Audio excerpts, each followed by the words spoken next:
সকাল ৯টা হতেই নন্দন চত্বরের সামনে ভিড় জমা হয়ে হাতে ফুলের মালা শেষ শ্রদ্ধা জানাতে পরিচালক অনিক দত্তকে। নমস্কার বন্ধুরা, সম্পূর্ণ সমাজ চ্যানেলে আরেকটি নতুন ভিডিও সবাইকে স্বাগত। ভিডিওটি ভালো লাগলে চ্যানেলটি সাবস্ক্রাইব করবেন আর অবশ্যই শেয়ার করবেন। গত ২৭শে মে বুধবার হিন্দুস্তান পার্কের বাড়ির ছাদ থেকে লাফ দিয়ে জখম হন অনিক দত্ত। পরে হসপিটালে নেওয়ার পরই তার মৃত্যু হয় বলে ঘোষণা করা হয়।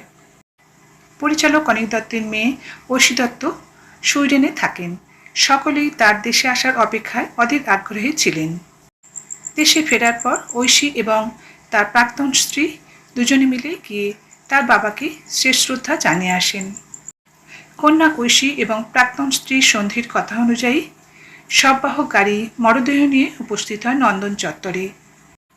সমস্ত সিনেমাপ্রেমী, অভিনেতা, অভিনেত্রী ও রাজনীতিক সকলেই উপস্থিত হয়েছিলেন নন্দন চত্বরে পরিচালক অনিক দত্তকে শেষ শ্রদ্ধা জ্ঞাপন করার জন্য।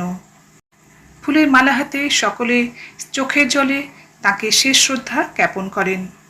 উপস্থিত ছিলেন রুদ্রনীল ঘোষ, পাপিয়া অধিকারী, অঞ্জনা বসু এবং আরও অনেক অভিনেত্রী, তারকা ও রাজনীতিক।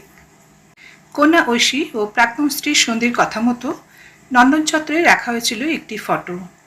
সকলকে পরিচালকের সেই ফটোতে মালাদান করে শ্রদ্ধার্ঘ্য জানাতে বলা হয়েছিল। মরদেহ শববাহক গাড়ি থেকে অতিরিক্ত গরমের কারণে বার করতে মানা করা হয়েছিল। তাই সেখানে উপস্থিত সকলে পরিচালককে চোখের জলে শ্রদ্ধার্ঘ্য জ্ঞাপন করে তার অন্তিম যাত্রায় সহমর্মিতা প্রকাশ করেন। কন্যা ঐশী তার বাবার এই রকম মৃত্যুকে কখনোই মেনে নিতে পারছিলেন না। তিনি শোকে পাথর হয়ে গিয়েছিলেন।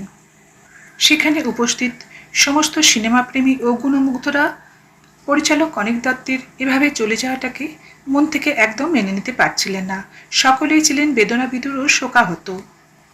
তারপর সেখান থেকেই শববাহক গাড়ি চলে যায় সোজা কেওড়াতলা মহাশ্মশানে। সেখানে তার শেষকৃত্য সম্পন্ন হয়।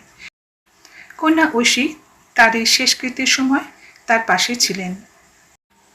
এভাবে সকল সিনেমাপ্রেমী ও গুণমুগ্ধদের কাঁদিয়ে চলে গেলেন অপরাজেয় সেই অমর স্রষ্টা অনিক দত্ত। আজ তিনি চিরশান্তির কোলে বিরাজ করছেন। আজ তাহলে এখানেই শেষ করছি। এরকম আরও ভিডিও পাওয়ার জন্য চ্যানেলটিকে সাবস্ক্রাইব করে পাশে থাকবেন। আজ তাহলে আসি, ভালো থাকবেন। সমাপ্ত।